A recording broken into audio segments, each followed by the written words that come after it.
1984.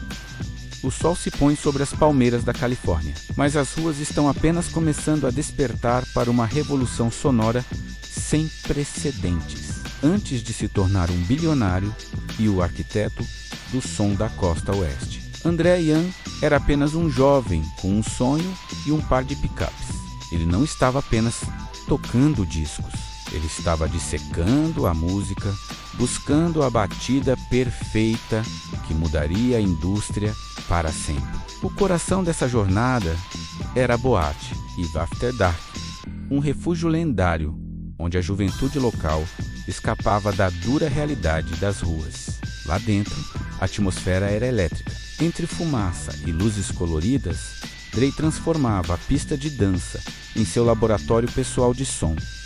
Na cabine, ele era um cirurgião. Suas mãos moviam-se com precisão absoluta sobre a mesa de som vintage, dominando a arte do scratching. Ao seu lado estava Diário da Justiça e ela. Juntos, eles exploravam as possibilidades rítmicas dos sintetizadores, criando uma energia que ninguém conseguia ignorar. Eles eram as estrelas do World Class Wrecking Crew, com jaquetas de cetim brilhantes.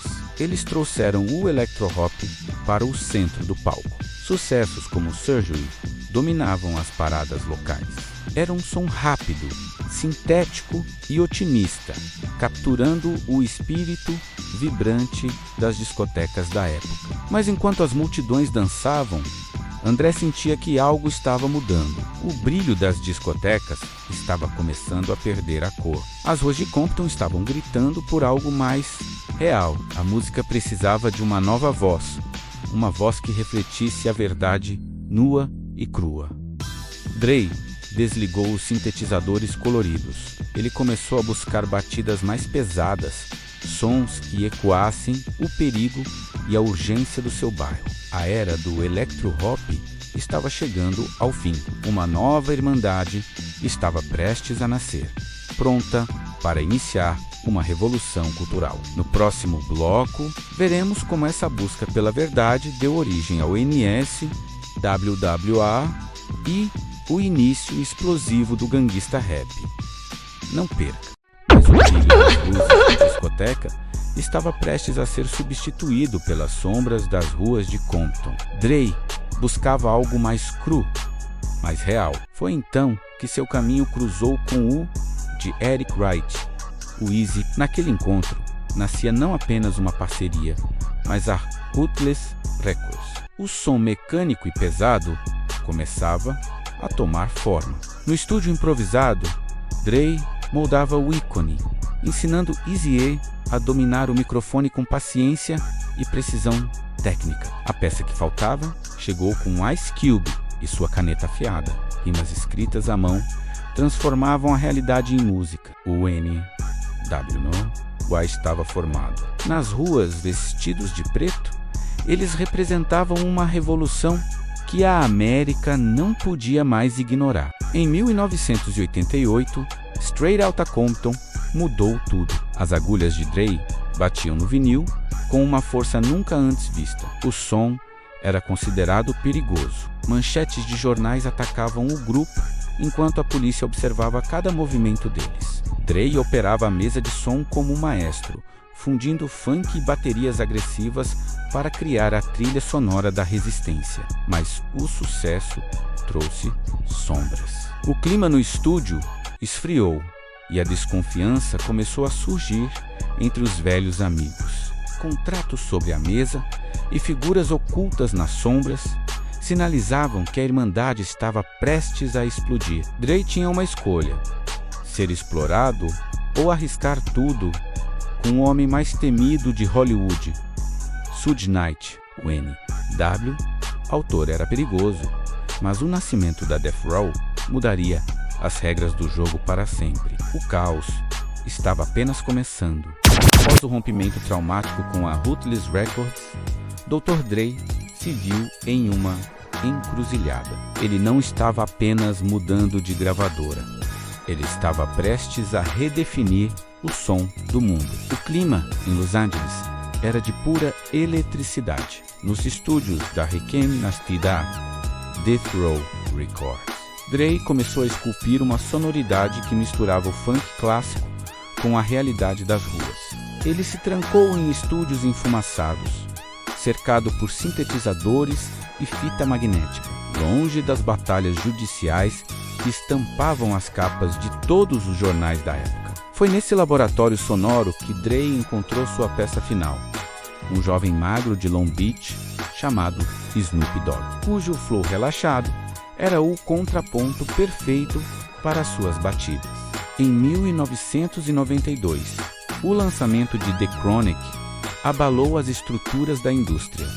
Não era apenas rap, era uma experiência cinematográfica que levava o ouvinte para dentro dos guetos da Califórnia. Nas ruas, os lowriders saltavam ao ritmo de Nothing But a G-Funk. O sol da tarde em Los Angeles refletia o brilho de um império que acabava de nascer. O G-Funk tornou-se a trilha sonora oficial da década de 90. Dre polia cada nota com uma obsessão técnica que transformava o hip-hop em música de alta fidelidade.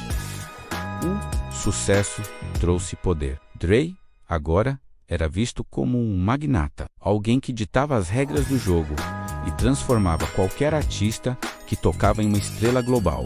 As festas eram épicas e os videoclipes definiam a estética da época. A Death Row Records não era apenas uma gravadora, era um movimento cultural imparável e dominante. Entretanto, à medida que os lucros cresciam, a atmosfera no estúdio começava a mudar. Rostos novos e desconhecidos apareciam, trazendo uma energia carregada e muitas vezes perigosa. O estúdio, antes um santuário de criação, torna-se um campo de batalha silencioso. Dre percebia que a liberdade criativa estava sendo sufocada pela política interna do selo. A Death Row Records era o selo mais perigoso do mundo, mas o preço da fama estava ficando alto demais para Dre, que sempre priorizou a música acima do caos. Entre tensões e tragédias iminentes, Dre enfrentaria a decisão mais difícil da sua vida: abandonar o império que ele mesmo ajudou a construir para começar do zero absoluto. No próximo bloco, a aposta arriscada que deu origem à Aftermath e o encontro que mudaria a história do rap outra vez. Não perca a conclusão dessa jornada. Em 1996, Dr. Dre tomou a decisão mais arriscada de sua carreira. Ele deixou a Death Row Records para fundar seu próprio império, Nastya, a Aftermath Entertainment. O objetivo era claro: focar no talento e na música, longe das polêmicas e da violência do passado. Dre guardou as lembranças dos anos de ouro da Death Row em uma gaveta. Era hora de olhar apenas para o futuro. O começo não foi fácil. Os primeiros lançamentos não atingiram o sucesso esperado e muitos críticos duvidaram do mestre das batidas. Noites em claro se tornaram a rotina. Dre buscava por algo novo, algo que mudasse o jogo novamente. Mas a resposta parecia distante. Foi então que Jimmy Iovine entrou em seu estúdio com uma fita cassete em mãos. Ele disse: "Dre, você precisa ouvir isso." Ao apertar o play, Dre ouviu uma voz frenética e rimas tecnicamente perfeitas, vindas de um jovem desconhecido de Detroit. A reação foi imediata. Dre não se importou com a cor da pele ou com as controvérsias. Ele ouviu puro gênio musical. Aquele jovem era Marshall Mathers, o Eminem. O aperto de mãos entre os dois selou um dos pactos mais poderosos da música. Eles se trancaram no estúdio. A química era instantânea. Dre fornecia a base sonora perfeita para o caos lírico de Eminem.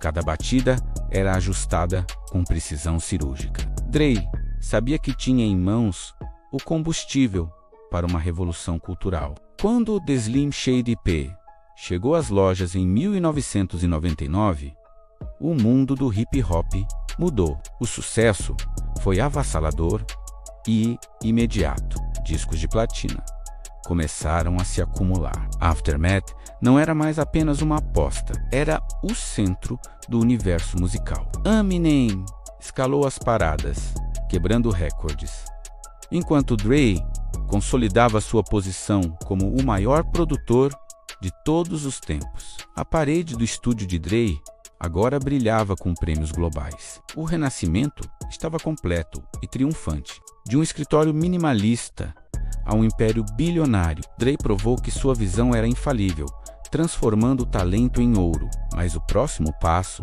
seria o mais ambicioso: transformar seu som em uma marca global e passar o bastão para a nova geração. No bloco final, o sucesso da Beats e a consagração definitiva como o arquiteto do hip hop. Não perca a conclusão dessa história. A revolução sonora não começou com um novo álbum, mas com a percepção de que a tecnologia de áudio estava deixando os fãs na mão. Dr. Dre e Jimmy Iovine passaram meses em reuniões estratégicas, analisando rascunhos técnicos e protótipos em busca da perfeição acústica e estética. O foco era simples: entregar a experiência do estúdio diretamente aos ouvidos do público. Assim nascia o icônico e mundialmente reconhecido logotipo da Beats. Rapidamente, os fones vermelhos tornaram-se um acessório obrigatório de atletas de elite em túneis de estádios a grandes astros do cinema.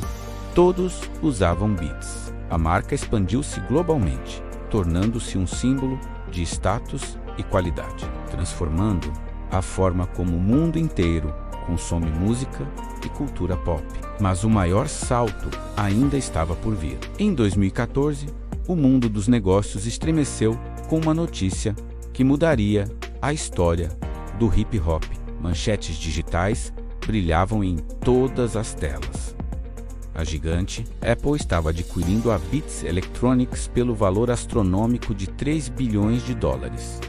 Dr. Dre, o garoto que começou nas ruas de Compton, estava agora no topo de um arranha-céu, contemplando o império que ele construiu. Ele não era apenas um produtor de sucesso. Ele se tornava oficialmente o primeiro bilionário do hip hop, consolidando sua posição na elite empresarial global. Essa consagração financeira foi o prelúdio para o reconhecimento cultural definitivo no maior palco do planeta, o show do intervalo do Super Bowl. Sob as luzes ofuscantes do SoFi Stadium, Dre reuniu seus maiores aliados: Snoop Dogg, Eminem, Mary J.